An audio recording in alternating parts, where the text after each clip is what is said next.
Sarah sent me a message at 2 a.m. She wrote, "I can't sleep. Again. My heart is racing.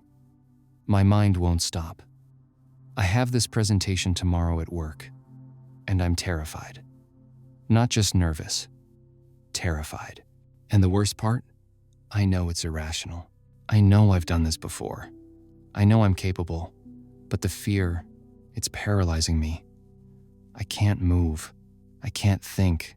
I just freeze." And then she asked something that broke my heart. How do I stop being so afraid all the time? Here's the response she got.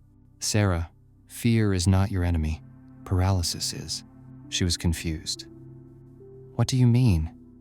"Fear is the problem." And that's when something was explained to her that completely changed her perspective. Fear is a feeling. Paralysis is a choice. And when you understand the difference, when you learn how to move through fear instead of trying to eliminate it, everything changes. You don't stop feeling afraid, but you stop being controlled by it. Because there's a difference between having fear and being paralyzed by fear. And maybe you feel it too. Maybe it's not a presentation. Maybe it's a relationship, a decision you need to make, a conversation you need to have, a dream you're too afraid to pursue. And the fear is so strong that you freeze. You don't move forward. You don't take the risk. You stay stuck. And every day you stay stuck, the fear gets stronger. The paralysis gets deeper. And you start believing the lie that you'll always be this way. But you won't. Because today, you're going to learn exactly what Sarah learned. How to overcome the fear that paralyzes you. Not with toxic positivity. Not with just have more faith. But with a biblical, practical method that actually works. This is God's right time, where deep faith meets real life. Stay with me. Before we talk about the solution, we need to understand the problem. Not all fear is bad. In fact, some fear is healthy. Fear of consequences keeps you from doing stupid things. Fear of danger keeps you alive. Healthy fear is protective, but paralyzing fear is different. Paralyzing fear doesn't protect you. It imprisons you. It's the fear that stops you from having that difficult conversation, starting that business, leaving that toxic relationship, pursuing that calling, living the life God designed for you. And here's what you need to understand. Paralyzing fear is not from God. 2 Timothy chapter 1, verse 7 is crystal clear. For God has not given us a spirit of fear, but of power and of love and of a sound mind. God did not give you a spirit of fear. So where does it come from? From the enemy, from trauma, from lies you've believed about yourself, from a world that profits from your fear. And those lies sound like, you're not strong enough. You'll fail anyway. People will judge you. It's safer to stay where you are. And you believe them. Because fear is convincing. Here's why fear paralyzes. Fear tricks you into thinking that inaction is safety. It tells you, if you don't move, you can't fail. If you don't try, you can't be rejected. If you don't speak up, you can't be criticized. And you believe it, so you stay stuck. But here's the truth. Inaction is not safety. It's slow death. Every day, you let fear paralyze you. You're not protecting yourself. You're shrinking. Your dreams get smaller. Your courage gets weaker. Your life gets narrower. And one day you wake up and realize the thing you were most afraid of, a wasted life, is exactly what happened because of your fear. That's the irony. The thing you're trying to avoid by staying paralyzed is the thing you guarantee by staying paralyzed. So what do? You learn to move through the fear, not around it, not wait for it to disappear. Through it. The Bible says, fear not, 365 times, one for every day of the year. That's not a coincidence. God knew you'd need a daily reminder, because fear is a daily battle. But look at what God doesn't say. He doesn't say, don't feel afraid. He says, fear not. There's a difference. Feeling fear is involuntary. You can't control what you feel. But fear not is a command. It's a choice. It's what you do with the fear. When God says, fear not, He's not saying you won't feel afraid. He's saying, don't let it stop you. Look at the heroes of the Bible. Moses was afraid when God called him. Gideon was afraid when God chose him. David was afraid when he faced Goliath. The disciples were afraid when they saw Jesus walk on water. They all felt fear, but they didn't let it paralyze them. They moved through the fear. And that's what God is calling you to do. 1 John chapter 4, verse 18 says something powerful. There is no fear in love, but perfect love drives out fear, because fear has to do with punishment. The one who fears is not made perfect in love. Perfect love casts out fear. What does that mean? It means that when you truly understand how much God loves you, when you internalize that His love is unconditional, fear loses its grip, because most of your fear is rooted in fear of failure. What if I'm not good enough? But God's love doesn't depend on your performance. Fear of rejection. What if people don't accept me? But God already accepted you, fully, completely. Fear of the future. What if something bad happens? But God promises to be with you, always.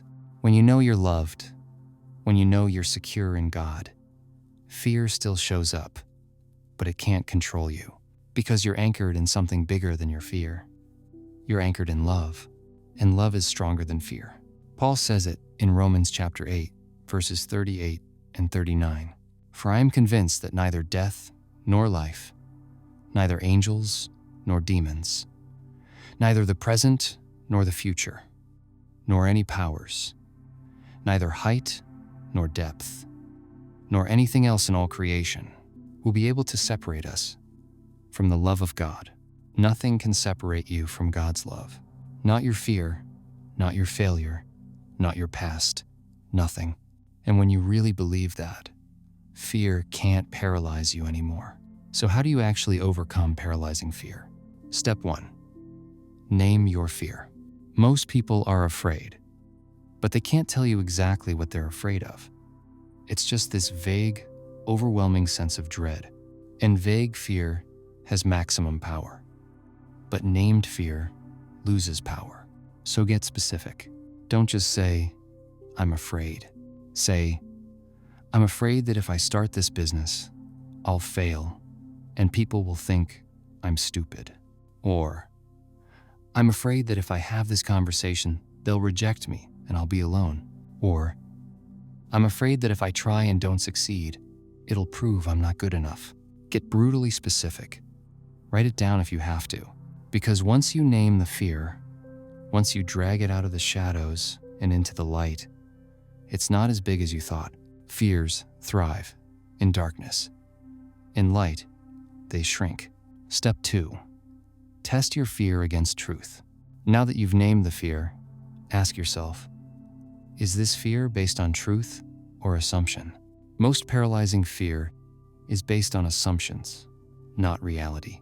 Example, fear says, if I fail, everyone will think I'm worthless. Test it. Is that true? Will everyone think that? Have people abandoned you for failing before? Or is this catastrophizing? Fear says, if I speak up, I'll be rejected. Test it. Do you know that for sure? Have you actually tried? Or are you predicting a future you can't know? Most of your fears are stories you're telling yourself. And when you test them against reality, most of them fall apart. Then, compare your fear to God's truth. Fear says, you'll fail. God says, I work all things for good. Romans 8:28. Fear says, you're alone. God says, I will never leave you. Hebrews 13:5. Fear says, you're not strong enough. God says, my grace is sufficient. 2 Corinthians 12:9. When you put your fear next to God's truth, the fear loses, Step 3. Move before you're ready. This is the most important step. You will never feel 100% ready. Never. Courage is not the absence of fear. Courage is action in the presence of fear. So you take the step while you're still afraid. You have the conversation while your heart is racing. You start the project while your hands are shaking. You obey God while you're terrified. And here's what happens. The fear doesn't disappear before you move. It disappears because you moved. Action breaks paralysis.